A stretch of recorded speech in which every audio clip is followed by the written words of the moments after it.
Tu vas halluciner, mais le lait que tu bois chaque matin contient jusqu'à 400 000 cellules purulentes par litre, des traces de sang et des antibiotiques.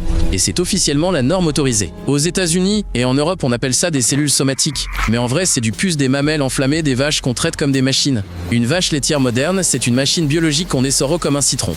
Au lieu des 5 à 6 litres naturels par jour, elle sort 30 à 40 litres de lait. La mamelle est constamment enflammée, elle se craquelle, elle saigne, et tout ça se retrouve direct dans ton verre parce qu'on peut pas vraiment filtrer cette saloperie complètement. La pasteurisation tue les bactéries, mais les cellules purulentes mortes, les particules de sang et les restes d'antibiotiques restent dans le lait pour toujours. Selon les standards de la FDA, c'est autorisé jusqu'à 750 000 cellules somatiques par millilitre. Ça fait à peu près une cuillère à café de plus par litre de lait que tu verses dans ton café. Et c'est considéré comme un produit normal parce que l'élevage industriel fonctionne comme ça. L'important, c'est que la vache produise plus de lait, pas qu'elle soit en bonne santé. C'est dingue, mais ton lait est blindé d'antibiotiques qui rendent les bactéries de ton corps résistantes au traitement. Les vaches des fermes se bouffent des antibiotiques en permanence parce qu'entassées et stressées, elles chopent la mamite sans arrêt. La mamite, c'est l'inflammation de la mamelle qui transforme le lait en pus dégueulasse. Et sans antibiotiques, la vache peut pas produire de la merde vendable. Les fermiers sont censés respecter les périodes de quarantaine après traitement, mais beaucoup s'en branlent parce que chaque jour sans traite, c'est du fric perdu. Du coup, le lait se retrouve avec des traces de tétracycline, pénicilline et autres antibiotiques que tu chopes direct quand tu bois ton verre ou que tu bouffes un yaourt. Consommer régulièrement ces microdoses d'antibiotiques fait que les bactéries de ton intestin développent une résistance, et quand tu auras vraiment besoin d'un traitement, les antibiotiques risquent de faire chou blanc. L'OMS considère ça comme une des menaces majeures pour la santé de l'humanité, mais l'industrie laitière continue sur le même modèle pourri, parce que modifier le système, c'est trop cher. C'est dingue quoi, mais le lait contient des tonnes d'hormones de croissance qui forcent les vaches à produire 6 fois plus qu'elles le devraient naturellement.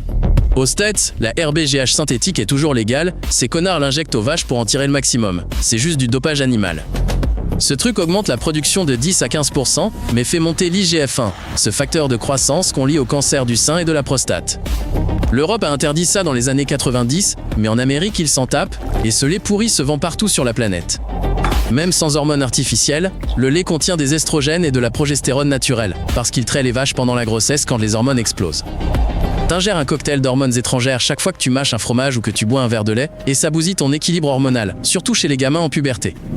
Quelques études relient la puberté précoce chez les filles à la consommation de produits laitiers, mais l'industrie ignore tout ça et continue à charger les vaches. J'ai chié dans mon froc quand j'ai appris que le lait contient souvent du sang rose et qu'on le mélange juste avec du lait normal pour égaliser la couleur. Quand le pis se traumatise par la traite constante, le sang finit dans le lait, parfois tellement qu'il devient rose ou même rougeâtre. Ce truc s'appelle le lait rose ou sanglant. Et formellement, tu peux pas le vendre, mais dans la pratique, on le mélange juste avec du lait normal dans des énormes citernes jusqu'à ce que ça devienne blanc. La pasteurisation tue les bactéries, mais elle sort pas du lait les protéines de sang, les enzymes et autres trucs qui restent dans ton pack de lait à jamais. Aux États-Unis, ils tolèrent une certaine quantité de sang dans le lait selon les normes de qualité, et c'est considéré comme techniquement inévitable dans la production industrielle.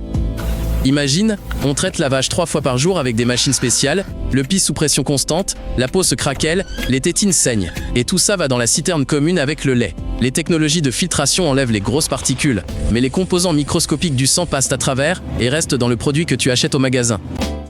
C'est complètement dingue, mais l'industrie laitière cache tout ça derrière des pubs mignonnes avec des vaches qui broutent tranquilles. La réalité des fermes laitières modernes, c'est des énormes hangars, avec des milliers de vaches qui voient jamais l'herbe et qui restent toute leur vie enfermées dans des stalles sur du béton. On les gave de maïs transgénique à la place de l'herbe parce que c'est moins cher, même si l'estomac de la vache est absolument pas fait pour digérer du grain. Résultat, c'est la maladie systématique, l'acidose, les ballonnements, les ulcères, et faut les shooter en permanence aux antibiotiques et aux antidouleurs juste pour qu'elles continuent à fonctionner. Une vache laitière moyenne vit que 4 ou 5 ans au lieu de 20 naturellement, parce que son corps se consume littéralement sous la charge et les maladies. Quand la vache arrête de produire assez de lait, on l'envoie à l'abattoir, et c'est de la viande pourrie pour les burgers de merde et la nourriture pour animaux. Si t'en as vraiment marre, tu peux passer au lait végétal ou trouver du lait fermier de vache en pâturage libre. Mais même là, il n'y a aucune garantie. C'est juste un problème à plus petite échelle. L'industrie laitière, c'est un business monstre, avec des lobbies de milliards qui bloquent tout ce qui pourrait renforcer les normes ou dire la vérité aux gens sur ce qui se passe vraiment.